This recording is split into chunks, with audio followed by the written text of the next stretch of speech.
The time is approximately 5:01 in the afternoon. Here 45 and chilly day today. TGIF, and I know a lot of you are glad that it is.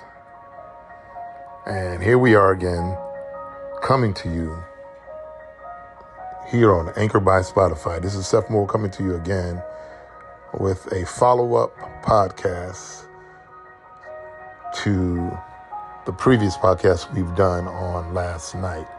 We're here again, and we're going to be bringing you some of the information that we actually were studying, and we have another segment for you, which we're going to follow up with, and we're going to give you, of course, this information to keep it going. And so we want you to stay tuned and stay with us and continue to subscribe, like, and support.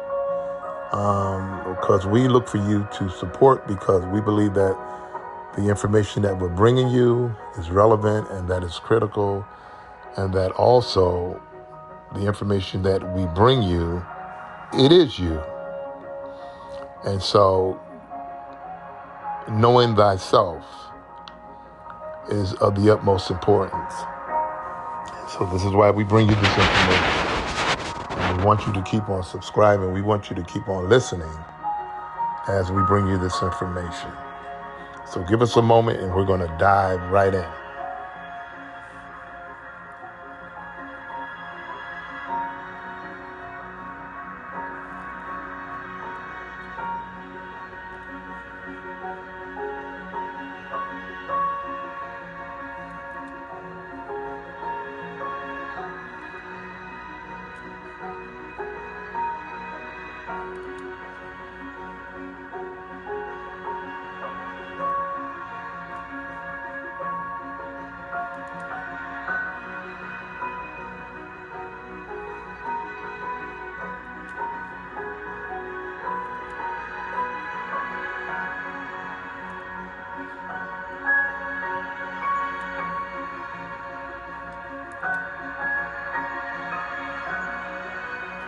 Okay, and we're here.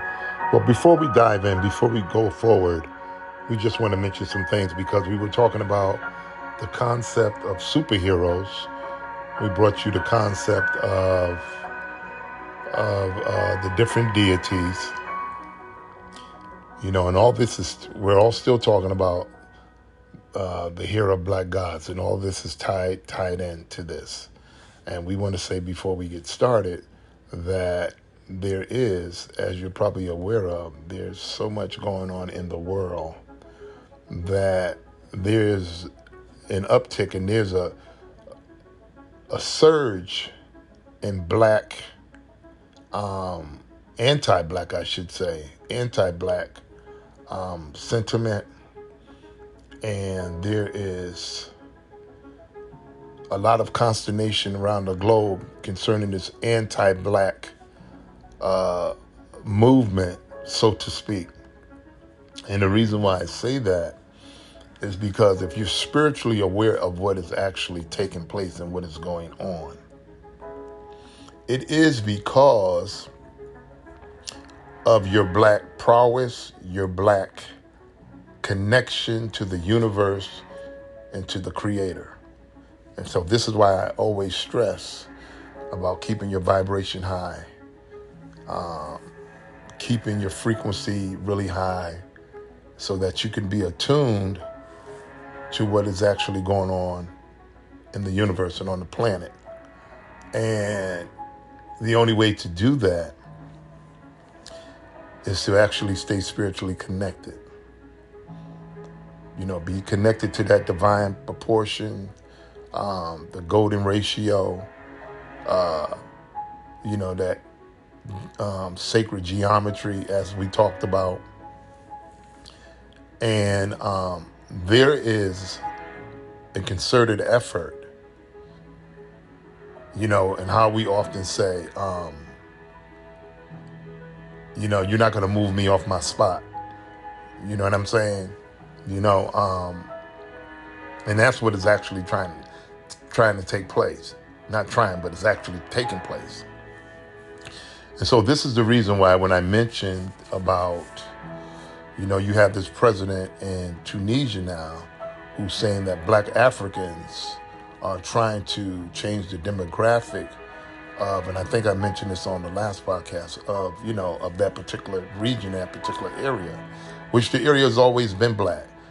The northern part of Africa has always been black. And of course, we've been through, the invaders coming in and so forth. This is what this is all about. And I just want to make you aware of what's happening because the Creator is shifting things in the universe. And everything is going back around a 360 to the black man and the black woman who once ruled the planet. And so you have all these different factions that are terrified of the shifting and what is actually taking place.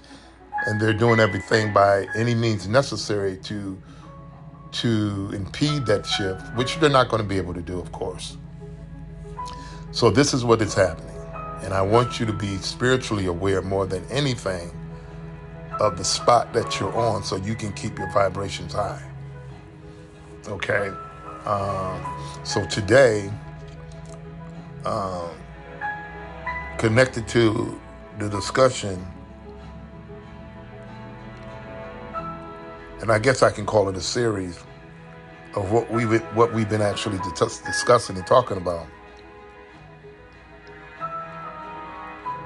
Today's segment is talking about the origin of the white race.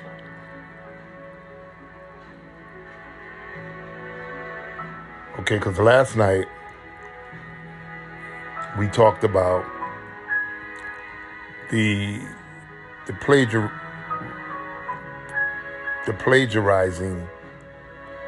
and the blatant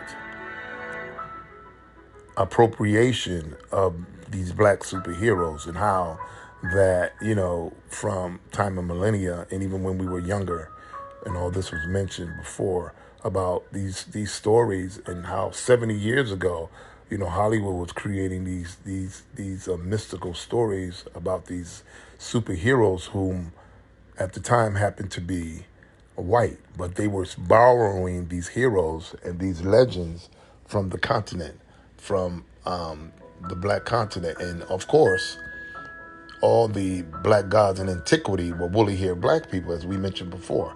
So we're going to dive into this and we're going to move forward, okay? So here we are. We're talking about the origin of the white race. Okay?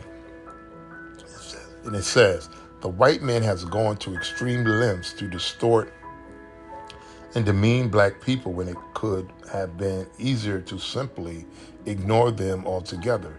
But since the white man detests black people so much, he has encroached on them in Europe, in Western Asia, in Australia, and in the Americas. So we know, of course, about the Aborigines in Australia. The first gods in Asia were, black Buddhas and the Nagas and so forth and so on. Okay, and even in their own homeland of Africa. Therefore, one has to wonder what it is, or what is it, that makes it so difficult to bypass them. Now, I want you to listen carefully. For hundreds of years, the true origins of the white man's history have remained carefully and deliberately hidden from public scrutiny. Okay, so if you remember me mentioning how that there's so many people trying to appropriate black culture, and how that people have moved in different regions and assume the culture of black Africans. And again, this is what is going on with these people in Tunisia. Although you do have some Tunisians who don't look like you, who are not really with that. They're protesting. It's got to the point where it's become dangerous for those who are dark hue who are actually residing there. And so they're coming back home to the other side of the continent because of that. So anyways, it says that they deliberately hitting from public scrutiny a history that is fairly recent in comparison to that of the original people of Africa. So why is that? And I mentioned the wild man, and I hope some of you went on to research that. The reason for that is because really people are trying to find themselves in history. They don't really have an origin or a specific place to point to, because all these regions, as mentioned before, were inhabited and established by black Africans. Yes, Europe, you name it, Greece, you name it. All these places were established by black people. And if in fact they were the first people there, then the origin of those places are the origins of black people, meaning that black people once ruled the planet. But you would have some who would argue that. Okay, but we're going to move on. The primary motive may be that he suspects there is an inbuilt weakness in his genes. Therefore, the best defense would be to attack and discredit the original progenitors so as to deflect from the deficiency. Okay? Listen to that. The white man is the past.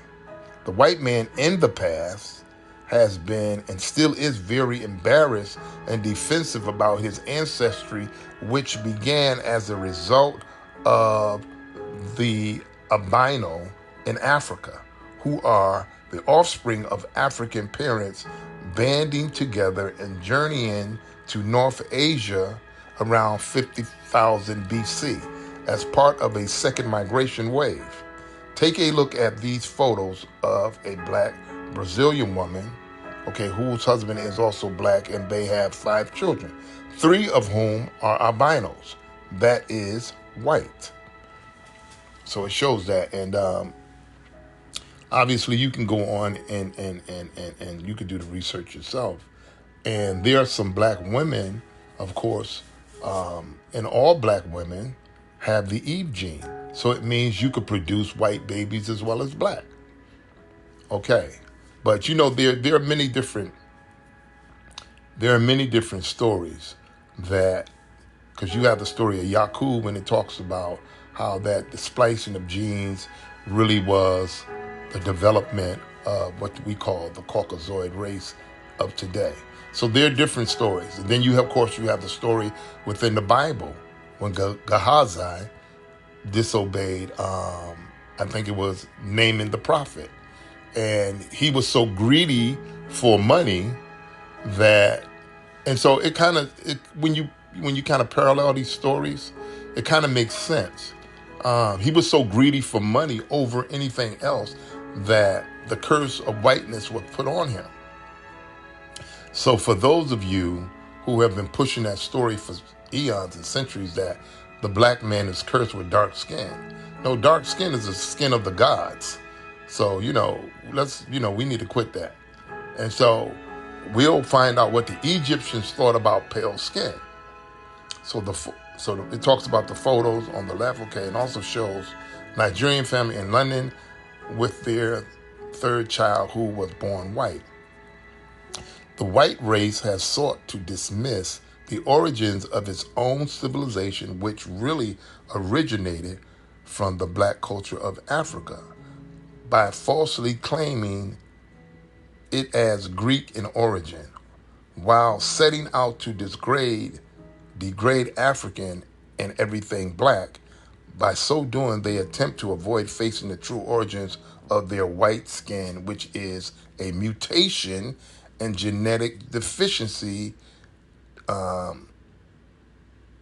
Genetic deficiency, deviation from the black type.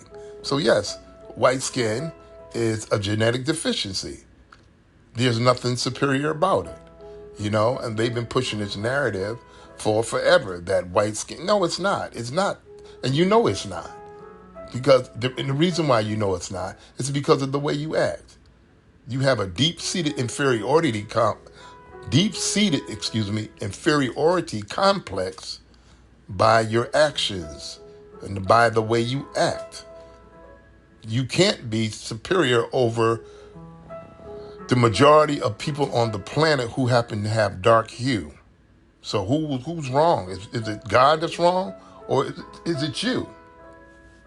And certainly it's not the creator. And so we'll move on. But centered deep within the subconscious mind of the white collective memory still remains an awareness of its birth from black parents as defective humans. White, you heard that? It says still deep-seated, but still centered deep within in the subconscious. See, because in the subconscious, as I mentioned many times before, that's the seat of the soul. In the subconscious is where everything germinates, okay? Within the subconscious, you would have a spiritual manifestation mentally because it has to happen in the subconscious before it hits your brain. And so this is why I say always to meditate in the formless sense of your subconscious, meaning that you don't allow anything outside to dictate the manifestation in the spiritual, if you follow me. Okay? So, again,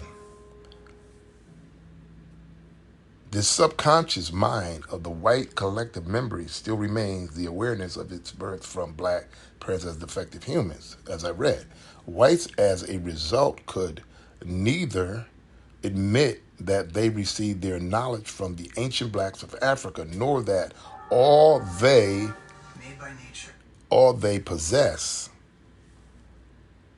neither that all they, excuse me, let me make sure I have all this right. So they don't want to admit, okay, that all the stuff that they've learned, it comes from black folks, nor that all they possess and had achieved was gained directly from what they stole from the black African. The main reason why white people have been falsely claiming a European, listen now, while they falsely claim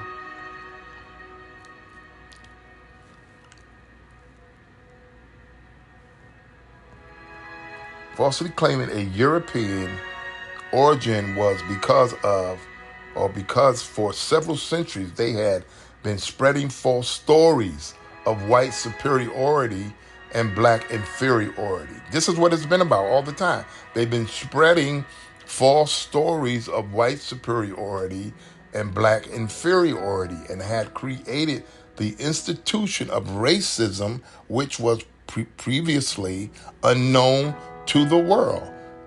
This was unknown to the world in ancient times. Racism was unknown to the world in ancient times because it was blacks that were ruling. And people had accepted the fact of what, at that time, the way the culture was being ran. They appreciated, to some degree, and although there was, consternation and wars and so forth and so on, but obviously somebody came up with an idea of this racism and it changed the way the world is today. And of course it wasn't us.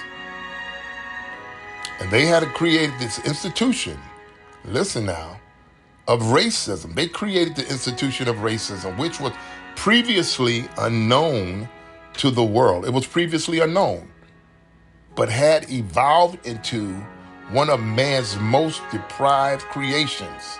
And it has been. It has been since this whole institution of racism has been created. It's been one of man's most deprived creations because it has the world so tore up.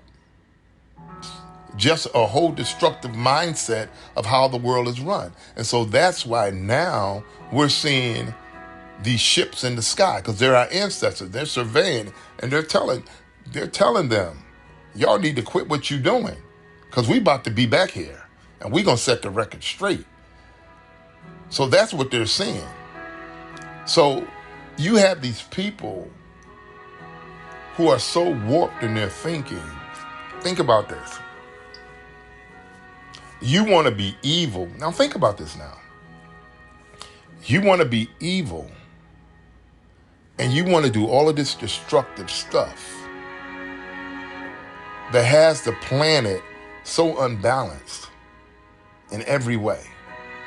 But at the same time, you want to be God. You want to make everybody think that Jesus was a pale, blue-eyed white man. You want to make everybody think that the angels are white. But you create so much destruction on the planet. It doesn't even make perfect sense. It doesn't even make good sense. I mean, think about that. And here it is, when I read to you on the last podcast where it talked about how the woolly-haired black gods, they were about making peace and keeping a balance on the planet. They were of the utmost character, it talked about. They were the utmost of piety, and they wanted peace and love on the planet. And this is why when they was ruling, there was in certain places on the planet, like in Kemet, with the exception of people trying to invade them and come in. And this is what it's been about since this separating and these idioms of substitution, where people want to replace people in their own homelands and assume their cultures and steal and take what belongs to them. There was peace before that.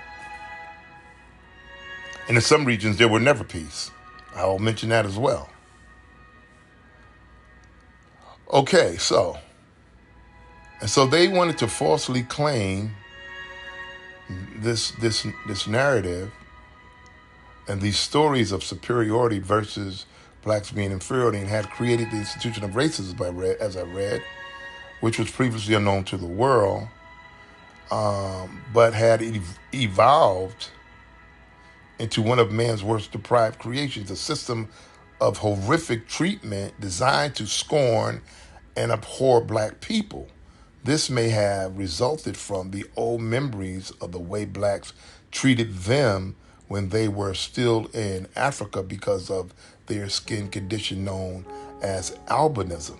Now, I will mention as we go on that black Africans did get rid of pale-skinned people when they saw them, because as you will hear me read, they saw them as something really strange, because they're like, wait a minute, all the other people that I see on the planet look like me, and all of a sudden here you come. That's something really strange. And we'll read. It says, new scientific genetic... No, I'm going ahead of myself, excuse me. It says, all the ancient skeletons discovered throughout Europe as early as 45,000 BC were of black people, Homo sapiens. And I have mentioned this to you before, that black people are the only original Homo sapiens, meaning humans, on the planet who don't have Neanderthal DNA. Everyone else does. Homo sapiens, modern man, okay? But to date, no ancient white skeletons have ever been found in Europe earlier than 1,200 BC. And this is microscopically speaking, okay? There is no difference between the white skin of a Caucasoid person and the white skin of an albino.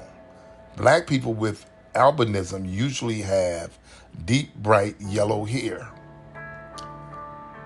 cream-colored skin, and green or hazel eyes.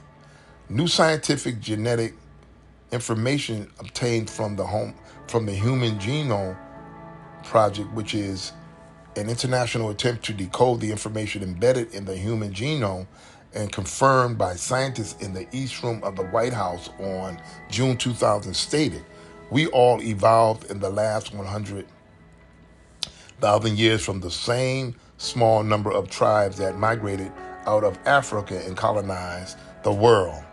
All human beings are 99.99% the same at the DNA level. That is not true.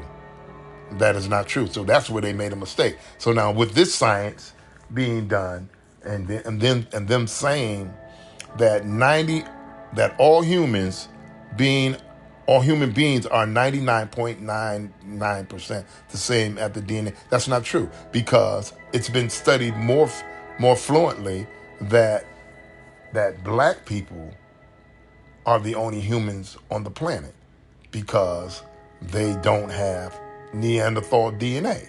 So if that be the case, then everybody else with Neanderthal DNA, it means that they have the genes of cave dwellers, or some of the DNA of the cave dwellers, depending on the percentage of Neanderthal DNA that's within their DNA. Okay, so we're not all the same.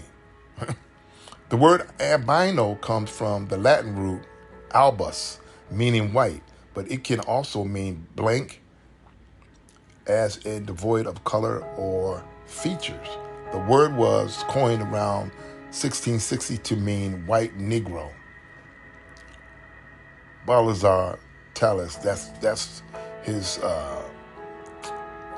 study, but that can be argued. A historian and missionary in order to describe the tribal members he saw along the West African coast. Other words included,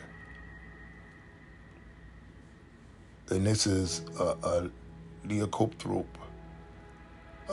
It's a Greek word for white.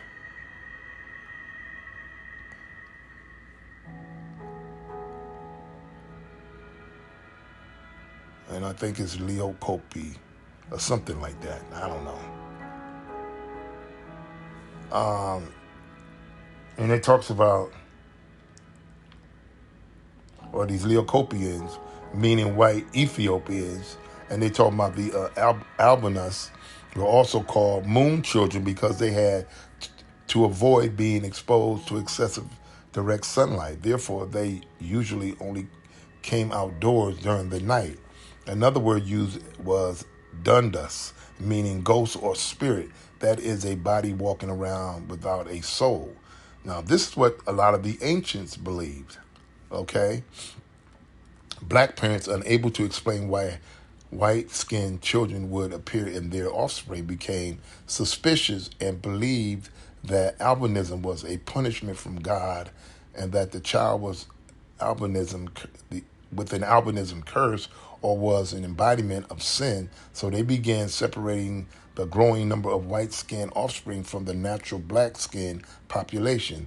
Those with albinism were either banished or thrown out of the tribes and forced to live in colonies in much the same way that people with leprosy was forced to live in leper colonies away from normal people. So rejected by their own families and friends as outcasts, the white-skinned offspring of African parents banded together into various groups and began migrating northward through Egypt to another part of the African continent, which is currently called Europe, in search of better living conditions and to escape the intensity of the hot climate of Central, Eastern, and Southern Africa. Listen up. The albino groups moved into the Caucasus, at an area of mountain ranges, plateaus, and forests during the Ice Age that lasted for thousands of years, and this further isolated them from their original black parents in Africa. After living under these isolated conditions for such a prolonged period of time, these African albinos began interbreeding within the existing groups and produced even more albino offspring. White historians and scholars have been trying to put forward the theory that the cold temperatures was the reason for the white skin by claiming that the genes mutated to adapt to the limited sunlight. It, however, does not explain how the Indians of the most southern part of South America, who have melanized skin, lived through colder temperatures for longer ice age periods than the early European whites, but still have not turned white as a result. This suggests that the temperature hardly played any role in the transformation of the dark skin to white skin. And so this goes back thousands of years. So when when you look at the story in the scriptures where it talked about how that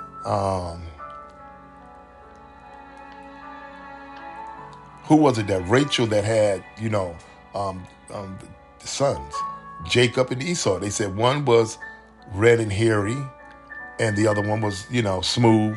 And so it talked about the dark child, and it talked about the white child. And this is in the Bible as well. So the African women who are producing different offspring is not a new phenomenon. So this has been happening in ancient times. So what is really the cause of this? Is it because just the black woman has the Eve gene? So when it talked about here, is stating that the climate really had nothing to do with the changing of pigment, because it mentions that the Indians had endured even colder climates, and they still remained their pigment. So what is it? Now, this is what the ancients said.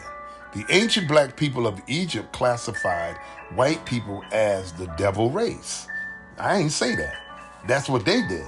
It said the ancient Egyptians, the Kemites, when they seen them, they classified them as the devil race, and in their writings referred to them as Typhonians, which translate into English as white devils. These Typhonians or Typhonians later left Europe and overran the established black civilizations in the Near East, creating considerable havoc. So as a result of their violent nature, they were rounded up by the Africans, stripped of everything they had, and banished to the caves and hills of the Caucasus Mountains, where they were roped off. This was recorded by European historians like Pliny. There was a time, however, when the Typhonians once got the upper hand in Egypt, but they were driven out by Taharka. And you probably heard of Taharka. He was a bad boy in the Bible. He was a pharaoh. He ran them out. So this is what happened. He said, they once got the upper hand in Egypt, but they were driven out by Taharka. Once the great black kings from the land of Cush, who is known in the Bible as Taharka. Here is a Maasai tribeswoman nursing her albino baby in Ethiopia. And of course, I can see this because I've done the research and study, and you can't see, but this is why I'm saying to you, do the research so you'll know. And then some of you probably say, well, you're telling us, so that's good enough for me, and I appreciate it. Being totally cut off from the civilized world, these Typhonians degenerated into uncivilized, nomadic savages until sometime around 1200 BC, when hordes of these barbarians left the Caucasus Mountains and stormed all the black centers of civilization that had once banished them, making war not only with the black, but also with the brown, red, and the yellow nations, effectively destroying and usurping entire regions and taking whatever possessions they could get their hands on. To this day, they continue to wage war against all people of color, especially the Negro, their parents. And that's what they've been doing, right?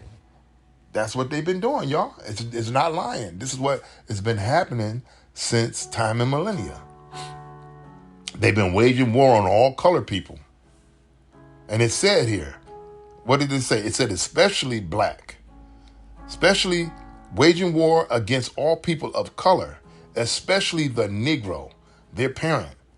And they did it with the black, they said the brown, the red, and the yellow. So we know the stories of how they went into indigenous places in Australia and in the Americas and the different islands, and they just creating total havoc and murder and disease and, and just terrible. So this is why we see all this consternation now in the world with all these ships that appearing in the sky, because they don't like what's going on. They've been seeing this for centuries, and they've been seeing this, that, okay, something has to be done, because they're going to destroy the world. They're going to destroy this planet. The white man, the white man, the white man, now listen, and we're going to pause and we're going to come back in a minute, but we're going to read some more.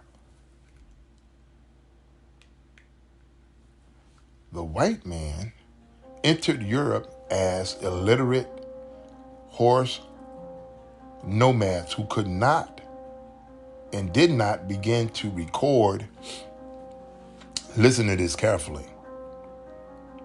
Listen to this good, so you won't ever be confused when somebody of the other persuasion tries to tell you some nonsense about how they taught you and how if it wasn't for them, you wouldn't know how to read and write. No, they ain't teach you nothing. See, because when the Africans came to the Americas, when the Africans were sailing the shores of all these lands, you had Africans who were scholars, spoke 4 or 5 different languages, and so forth and so on. And as you do the study, you'll find out that there were white slaves who were illiterate, and that even when the Moors went into Europe and into Spain, they had harems of white slaves who they were selling, okay, and taught them everything that they know as far as learning and how to, hygiene and how to read and how to write, and, the concept of zero and culinary and, the changing of seasons and what to wear and so forth. The Moors brought all that in, how to dress in this season and how to change in this season. You know what I'm saying? And planning how to farm and how to, irrigation and agriculture and all these things. So it says here,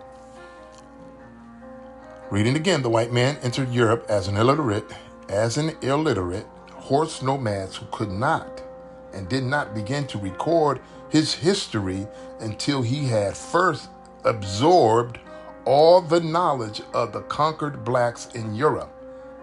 Until he had absorbed all the knowledge of the conquered blacks in Europe. And it's letting you know that blacks ruled Europe. The creators of the original European civilization. Okay? The blacks were the original creators of the European civilizations. The earliest known black European writing was the Lemnier, a script which first appeared in Crete during the Middle Minoan period, 17 through 1550 BC. But after the Caucasians' invasion around 1200 BC, all writing ceased and the Greek Dark Ages began. Why is that? The arrival of the white man therefore marked the beginning of the demise of the ancient black civilizations and the beginning of the white man's rise to power. The word Caucasian may have originated from the Caucasus, the mountain region where these barbarians were cordoned off. The Shah Nama, the Zing Avada, and other sources referred to the white people who were cordoned off in the hills of West Asia as devils or demons. Zarathustra also wrote at length about what he witnessed as an obligation to wage war against the Caucasian invaders, whom he had also referred to as devils. That's what they said.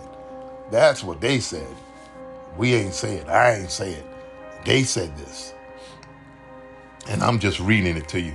Some of the earliest evidence available can be found in the records of the ancient Egyptians who referred to the devil or Satan by various names such as Seth. And don't get it mixed up with my name. My name is Seph, Seth.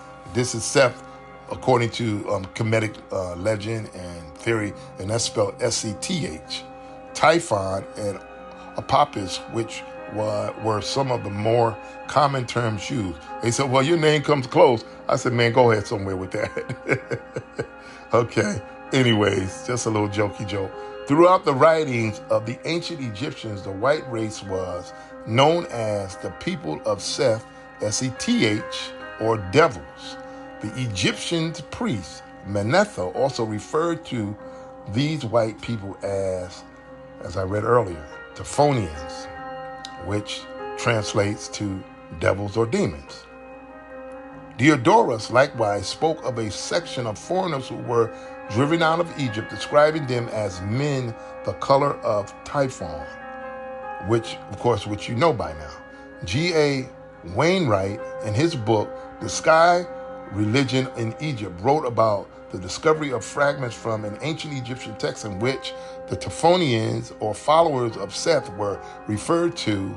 Among other things, it shows that as late as the 19th dynasty, a section of the Egyptians were known to be followers of Seth, or Typhonians, by certain marks and characteristics.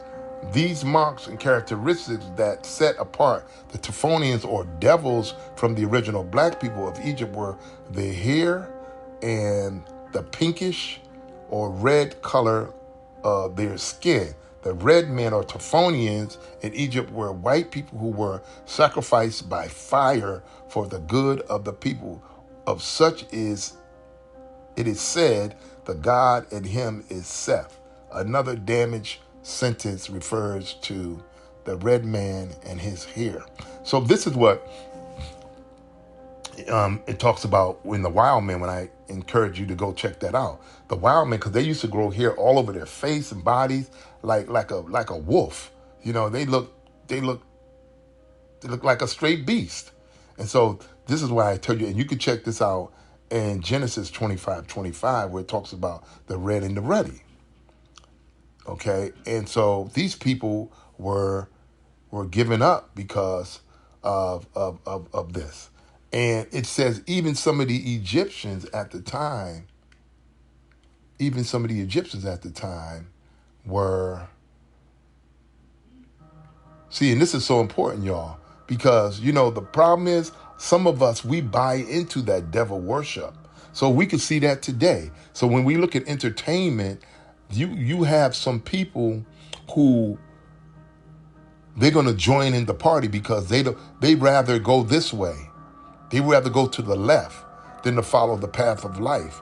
So they're going to follow the way of Shaitan because they can get what they want. And it says there, I want to read that part again. It says,